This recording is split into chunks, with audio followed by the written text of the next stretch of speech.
Hello guys, welcome back to channel.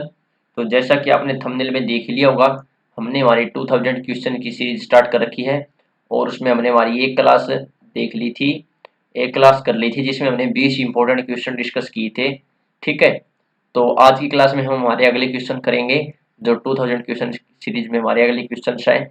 तो चलिए बिना देरी के हम स्टार्ट करते हैं आज की हमारी ये क्लास। ठीक है, अगर आपको क्लासेस पसंद आ रही है तो आप चैनल को सब्सक्राइब कर सकते हैं, वीडियो को लाइक कर सकते हैं और इसको अपने दोस्तों के साथ भी शेयर कर सकते हैं। ठीक है, तो चलिए देखते हैं आज का हमारा पहला क्वेश्चन क्या है हमारे पास कि हमें डायरेक्शन रेशियो दे रखे हैं। If the direction ratio of a line are 2 -3 4 then direction cosines are. देखिए, सबसे पहले मैं आपको बेसिक से कंसेप्ट बता दूं कि अग हमारे ए बी सी क्या होते हैं। हमारे वेक्टर में हमारे ए बी सी क्या होते हैं, हमारे पास डायरेक्शन रेशियो होते हैं और एल एम और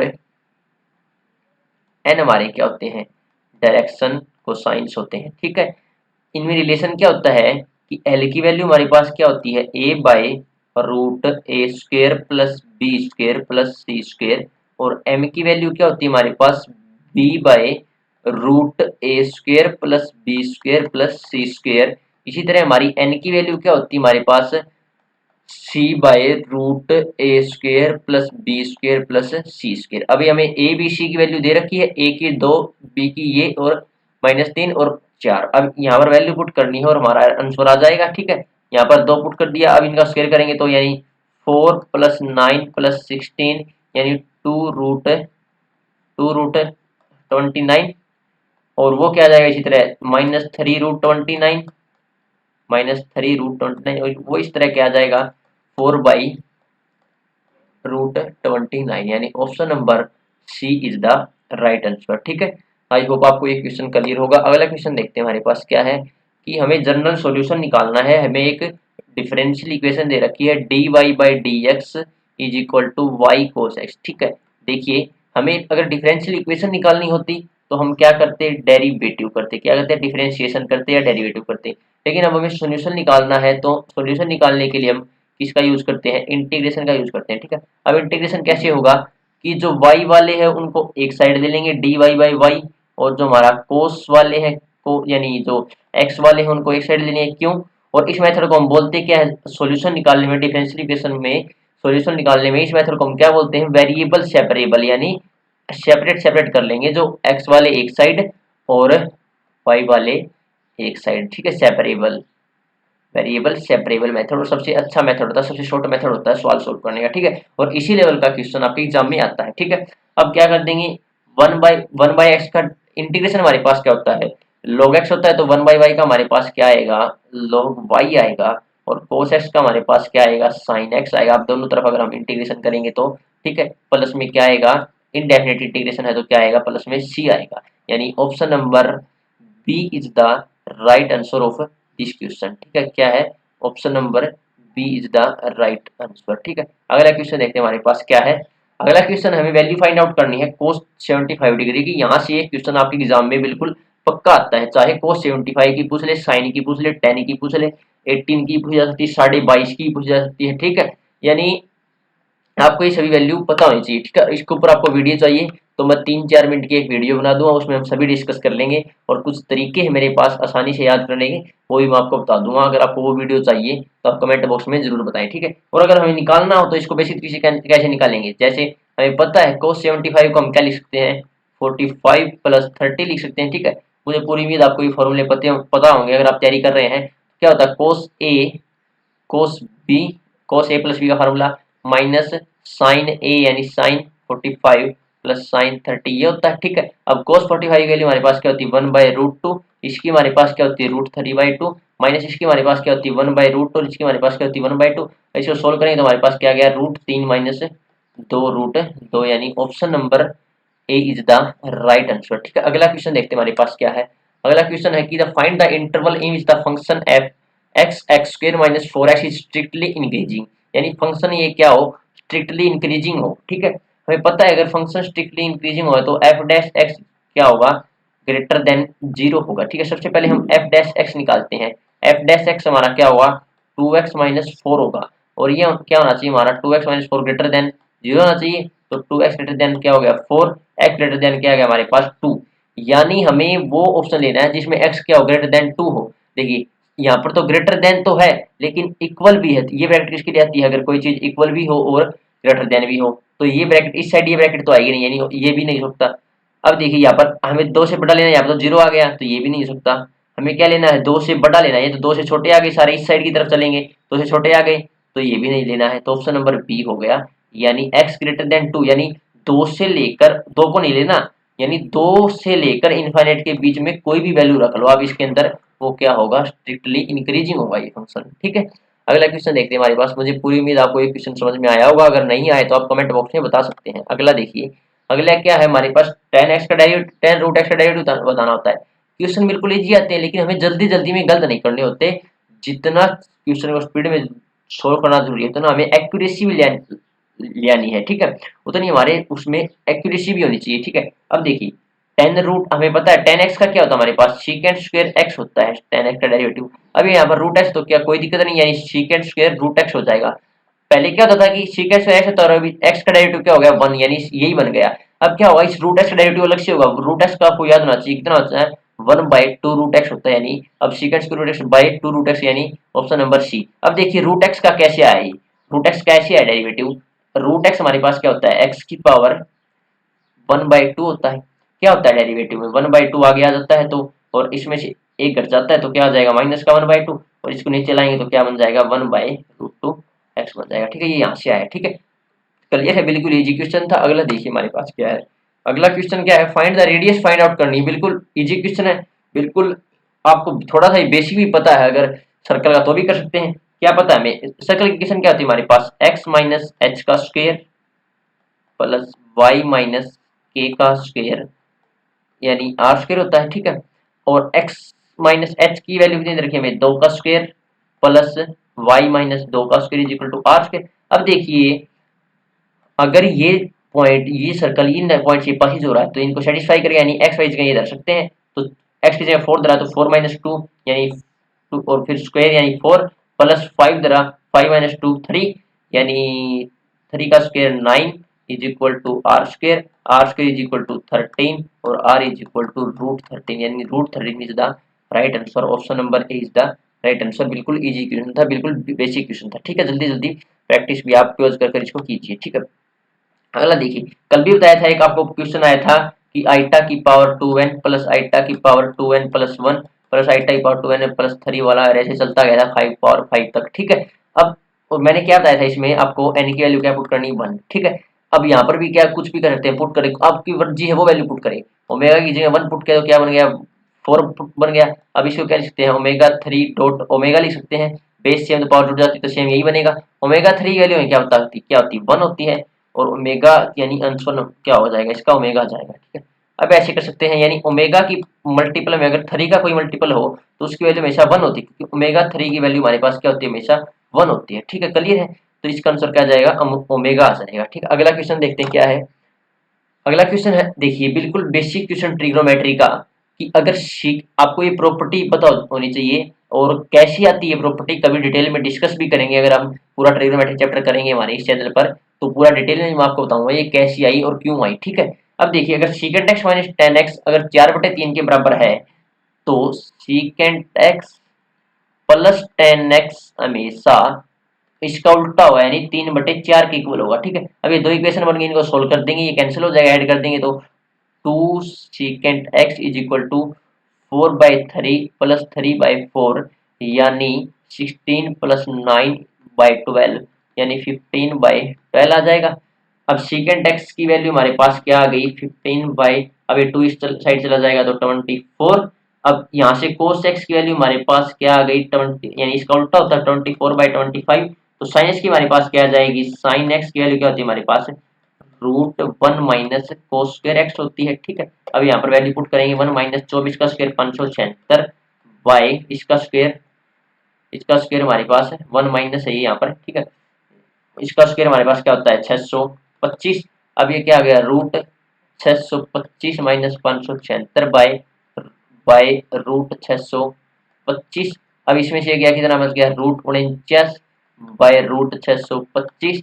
अब ये कितना बच गया 7 by 25 is the right answer. यानी रूट को सोल्व करेंगे तो 49 का 7 और 625 का 25, तो ऑप्शन नंबर सी क्या हुआ इसका राइट आंसर होगा। ठीक है, ये प्रॉपर्टी याद रखनी बिल्कुल जरूरी है और इस प्रॉपर्टी से क्वेश्चन बार बार एग्जाम में पूछा भी जाता है। ठीक है, अगला क्वेश्चन क्या हमारे पास है कि हमें limit x tends to 0 x की e की पावर साइन x माइनस 1, यानी क्वेश्चन कैसे है अगर आप एक बार देख लीजिए, ये ऐसे है e की power sine x minus 1 by x ऐसे है। ठीक है, सबसे पहले आप डायरेक्ट पुट करके देखिए, सबसे पहले डायरेक्ट पुट करके नहीं होता है, तो a की पावर 0 माइनस 1 बाई x की जगह 0 पुट किया तो क्या बन गया, किसी पावर 0 क्या होती है 1 1 1 1 माइनस 1 क्या होगा 0 बाई 0, यानी तो 0 बाई 0 फॉर्म बनेगी तो क्या एल हॉस्पिटल रूल हम लगा सकते हैं। ठीक है, इसका डेरिवेटिव अब यानी ऊपर वाले का डेरिवेटिव अलग, नीचे वाले का डेरिवेटिव अलग, इसका करेंगे तो क्या आ जाएगा e sin x, और फिर sin x का करेंगे तो क्या आ जाएगा cos x, और माइनस 1 का हमेशा क्या होता है 0 होता है, और x का क्या होता है 1 होता है। अब यहाँ पर वैल्यू पुट कर सकते हैं हमारी, x की जगह क्या पुट कर सकते हैं,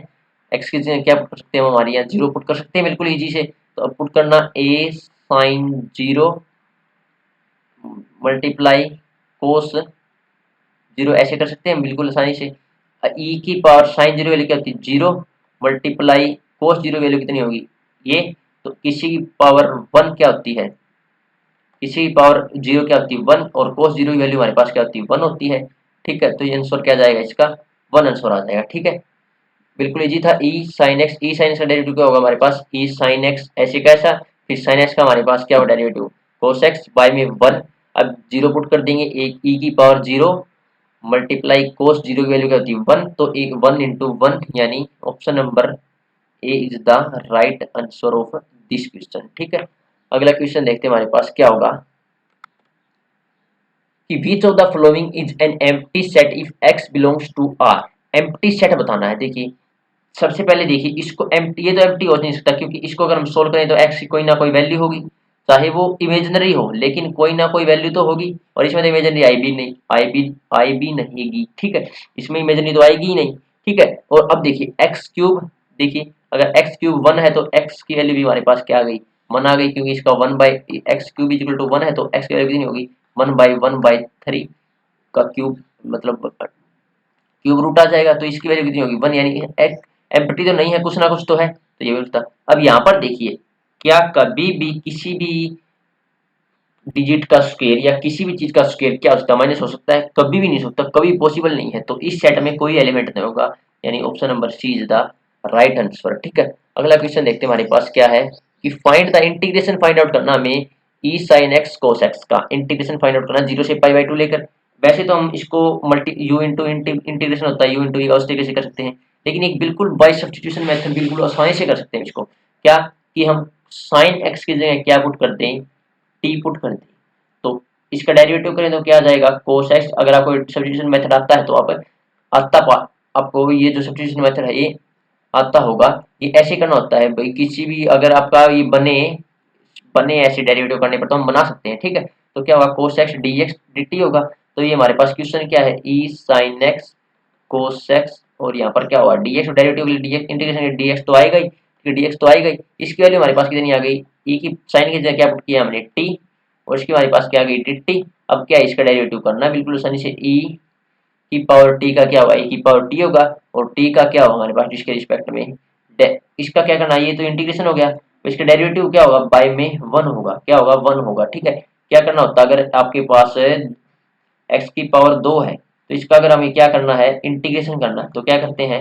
x की पावर 3 बाई 1 पावर उठा देते हैं, उसे क्या करते हैं डिवाइड कर देते हैं। ऐसे ही हमारे पास e की फंक्शन की पावर क्या फंक्शन e की पावर t है। ठीक है, तो e की पावर t का e की पावर t, और t का बाय में डेरिवेटिव क्या होगा dt रिस्पेक्ट में तो 1 ही होगा। ठीक है, और फिर क्या हुआ मैंने पुट dt कर दिया, अब ये हो गया हमारे पास। अब इसकी जगह वैल्यू क्या पुट सकते हैं e sin x पुट कर सकते हैं, और 0 से लेकर 1 तक लिमिट कितनी होगी 0 से लेकर पाई बाई 2 दे रखी है हमें पाई बाई 2, तो e की power sign 0 0 minus pi by 2 upper limit minus limit lower limit e की power sine pi by 2 value हमारे पास कितनी होती है sine pi by 2 minus e की power sign 0 sine pi by 2 मैंने 1 होती, तो e की पावर 1 आ जाएगा, माइनस इसकी e की पावर क्या आएगा 0, तो e की पावर 1 क्या होती है e, और किसी की पावर 0 क्या होती है 1, यानी e minus 1 is the right answer, यानी option number B is the right answer of this question. ठीक है, अगला क्वेश्चन देखते हैं हमारे पास क्या है कि सेंट्रोइड फाइंड आउट करना है और बिल्कुल पूछा जाता है, ठीक है, सेंट्रोइड ऑफ ट्रायंगल। ये देखिए इसमें क्या है, 3 कोऑर्डिनेट यानी 3D में ही क्या में है, 3D में है। अगर 2D में होता तो हम क्या करते हैं, x1 प्लस x2/2 ऐसे ही निकालते हैं। अब हमारे पास क्या, अगर 3 कोऑर्डिनेट दे रखे तो क्या होता है centroid, x1 plus x2 plus x3/3 ये सेंट्रोइड होते हैं। y1 प्लस y2/y3/3 और z1 plus z2 plus z3/3 ये होती है बिल्कुल, ठीक है। क्या करना, कुछ नहीं करना, 2 यानी ये क्या है x1, ये क्या है x2 और ये क्या है x3, इसी तरह ये क्या है y3, ये क्या है y2 और ये क्या है y1, इसी तरह z1 z2 और z3, ठीक है। 2 प्लस कितना आएगा 5 और फिर कितना आएगा प्लस का 2, तो फिर और बाय में क्या आएगा 3, तो 5 9 यानी ऑप्शन क्या हुआ 3, शुरू में क्या हुआ 3, यानी ये दो ऑप्शन तो हमारे कैंसिल हो गए। अब एक और निकालना, अगला बस एक ही और निकालना, ज्यादा वो नहीं करना। -3 फिर -3 प्लस है तो माइनस हो जाएगा और फिर -3/3 यानी -9/3 यानी -3 यानी -3, ये दो तो कैंसिल पहले ही हो गए। अब ये क्या होगा, option number B is the right answer of this question. हमें दो ही चेक कर ली, पहला पहला क्या है 3, दूसरा क्या है -3, दो ऑप्शन सिर्फ इसी ऑप्शन में है, पहला 3 और ये 3, ठीक है। अगला देखते हैं हमारे पास अगला क्वेश्चन क्या होता है। Find the sum of enter of the series. सबसे पहले हमें क्या फाइंड आउट पता होना चाहिए, एंटर का निकालना, तो ए की वैल्यू कितनी होगी 6 और डी की वैल्यू हमारे पास कितनी होगी 11 माइनस 6 इज इक्वल टू 5। तो एन टर्म का निकालना, तो सबसे पहले हमें ए एन टर्म निकालनी पड़ेगी, वो क्या आती है A plus N minus 1 into D होती है। ए एन, ए की वैल्यू कितनी 6 plus N minus 1 by D कितना दे रखा हमें 5, कितना दे रखा है 5। ये हमारी लास्ट टर्म यानी एन एफ टर्म निकालनी है, यानी लास्ट टर्म निकालनी है। अगर एन टर्म का निकालना तो ये लास्ट टर्म होगी हमारे पास। तो ए एन हमारा क्या आ गया 6 प्लस 5 n-5 यानी इससे कैंसिल 6 में पहुंच गया, तो क्या बच गया 5 n प्लस 1 बच गया, ठीक है। अब हमें क्या करना, सिंपली क्या करना है, हमें पता है कि जो सम होता है एन टर्म का वो क्या होता है n/2 यानी एन टर्म और प्लस में ए प्लस लास्ट टर्म, और लास्ट टर्म हमने निकाली थी 5n प्लस 1। अब देखिए क्या हुआ n/2, ए की वैल्यू कितनी रखी हमें 6 प्लस 5n प्लस 1, ये होगा, ये कितना हो गया n/2 7 प्लस 5n, यानी ये क्या हो गया 5n square 5n square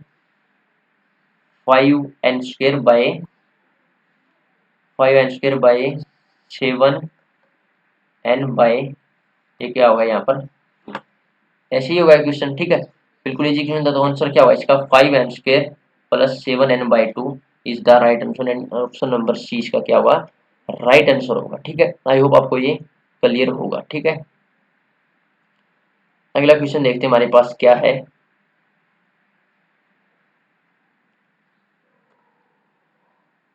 the equation of 2x² minus 3y minus 6 is equal to 0 किसको रिप्रेजेंट करता है, ये बताना है हमको।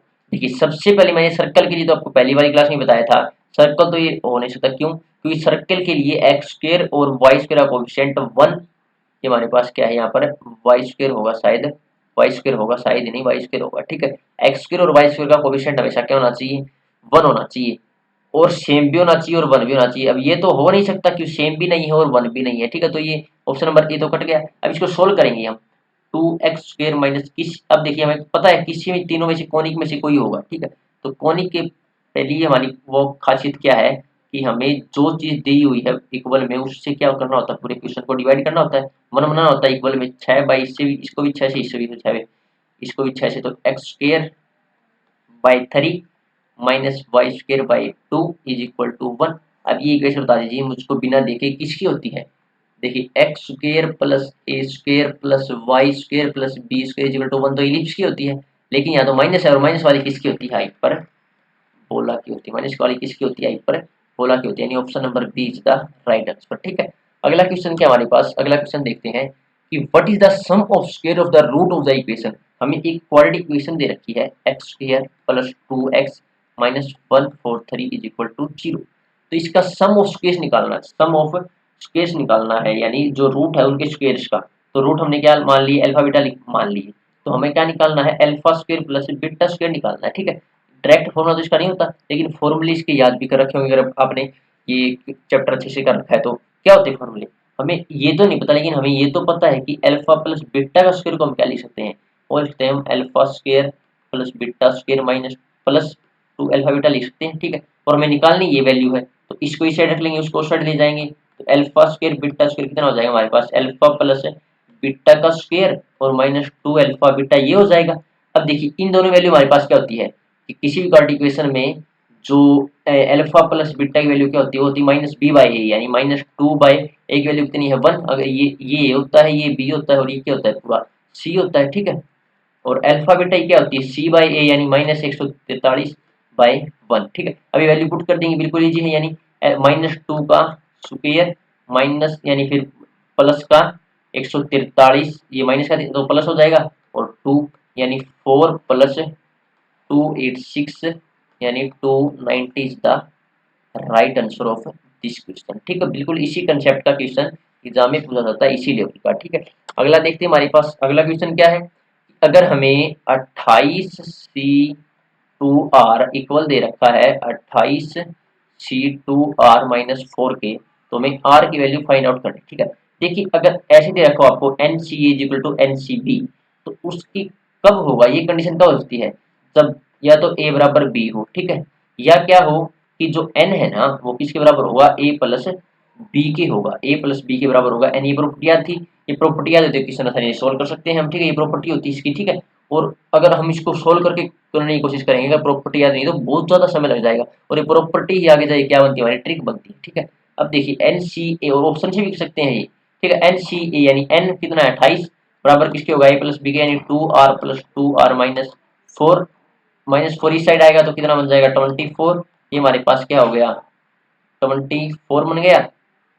अब हमारे पास कितना हो गया ये 4R, ये हमारे पास क्या है यहाँ पर 28 है, तो ये माइनस का तो इस साइड जाके क्या बनेगा प्लस का बनेगा, तो यहाँ पर 24 नहीं होगा 32 होगा, ठीक है। तो 4R is equal to 32, R is equal to 8 is the right answer of this question, ठीक है। ये प्रॉपर्टी आपको याद होनी चाहिए कि अगर NCA बराबर NCB के है, या तो A बराबर B होगा, लेकिन A बराबर B तो यहाँ पर नहीं दिख रहा, या क्या कंडीशन होगी जो n है ना टोटल n है वो किसके बराबर होगा, A प्लस बी के इक्वल होगा, ठीक है। अगला देखते हैं हमारे पास अगला क्वेश्चन क्या है, 37 नंबर question. Die is tossed twice, एक डाई है हमारे पास, उसको टोस्ट किया 2 बार, what is the probability of getting of sum 10, तो 10 इसमें टोटल 2 बार करेंगे तो यानी 6 का स्क्वायर, जितनी बार करेंगे उतनी का स्क्वायर करते हैं 6 से, तो उतने तो उसके टोटल सैंपल स्पेस आ जाएंगे, कितने आ जाएंगे 36 आ जाएंगे, टोटल तो इतने हैं, लेकिन हमें लेने कौन से इसमें से लेने, तो टोटल वो नीचे होते हैं और जो लेने हैं वो क्या ऊपर है, यानी कितने जिनका सम क्या हो 10 हो। सबसे पहले 1 से लेकर 6, एक एक एक एक 2 ऐसे बनाया, तो किसी में 1 से 6 तक आया, किसी का सम नहीं आएगा।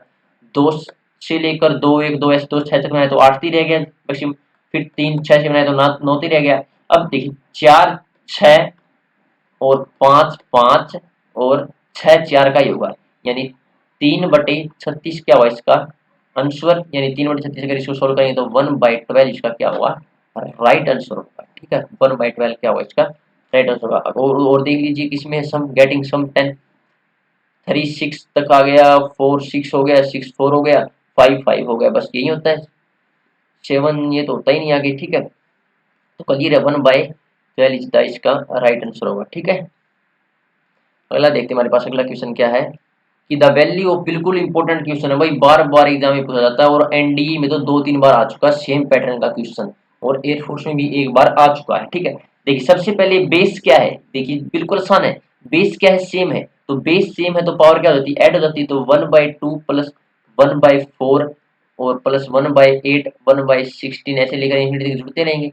अब देखिए 6 की पावर, ये हमारे पास देखिए 1/2 1/4, तो इसका हम आर निकालेंगे, यानी जो कॉमन रेशियो निकालेंगे वो क्या आएगा 1/2 आएगा, यानी किसकी फॉर्म बन रही है जीपी की फॉर्म बन रही है, किसकी जीपी की फॉर्म बन रही है, जिसमें ए की वैल्यू भी हमारे पास क्या है 1/2 और आर की वैल्यू हमारे पास क्या है 1/2, और जीपी का सम इनफाइनाइट सम क्या होता है, वो होता है a/1 माइनस आर होता है, a/1 माइनस आर होता है, तो a की वैल्यू कितनी है 1/2 और इसकी वैल्यू कितनी है 1 माइनस 1/2, 6/1/2, और 1 में से 1/2 गया कितना गया बच गया 1/2, इससे एक है तो आंसर क्या आ जाएगा हमारे पास 6 आ जाएगा, यानी option number A is the right answer. बिल्कुल इंपॉर्टेंट क्वेश्चन है ये, ठीक है। अगला देखते हैं हमारे पास अगला क्वेश्चन क्या है, find the middle term in the expansion of expansion दे रखा है हमें, इसमें मैंने ऑप्शन नहीं दिए, ठीक है, थोड़ा ऑप्शन इसके टाइप करना थोड़ा मुश्किल थी इसलिए मैंने नहीं दिए। क्या होता है 2x प्लस 1/x/8। अब देखिए ये क्या है हमारी n की वैल्यू, अगर ये n की वैल्यू हमारे पास क्या है इवन है तो सिर्फ a की वो होती है, क्या होती है n/2 प्लस 1th टर्म क्या होती है हमारे पास मिडिल टर्म होती है। लेकिन अगर इस n की वैल्यू हमारे पास क्या आ जाए ओड आ जाए तो दो होती है, क्या होती है n प्लस 1 बाई, एक तो 2 ये होती है टर्म और एक होती है n प्लस 3/2h टर्म होती है, ठीक है, ये दो होती है, ठीक है। क्लियर ये कंसेप्ट, ये बस डायरेक्ट भी पूछा जा सकता है, ठीक है। अब हमें ये क्या है हमारी इवन है तो nth टर्म कौन सी होगी हमारी, nth टर्म जो हमारी मिडिल टर्म होगी, मिडल मिडिल टर्म हमारी क्या होगी n/2 यानी 8/2 प्लस 1 यानी 4 यानी फिफ्थ टर्म हमारी क्या होगी, फिफ्थ टर्म हमारी क्या होगी मिडिल टर्म होगी। और फिफ्थ टर्म निकालें कैसे, t5 कैसे निकालते हैं हम, r+1 यानी t4 प्लस 1। अब इसको सोल्व करेंगे तो NCR यानी 8C, इसकी जगह हमारे पास क्या हो गया 4 और 2x की पावर 8 माइनस 4 4 और 1/x की पावर ये 4। क्लियर है, तो 8CR और ये कितना हो गया 2 की पावर 4 16x की पावर 4, 16x की पावर 4 मल्टीप्लाई 1/x की पावर 4, इससे ये कैंसिल हो गया तो हमारी क्या बच गई 8CR 1664, ये हमारा क्या होगा राइट आंसर होगा, ठीक है। अगर आगे हम इसको आगे भी सोल्व कर सकते हैं, ठीक है। क्लियर है, ऐसे इस क्वेश्चन को हमें सोल्व करना, बस ये दो फॉर्मूले मैन है, बाकी तो सभी कैलकुलेशन, ठीक है।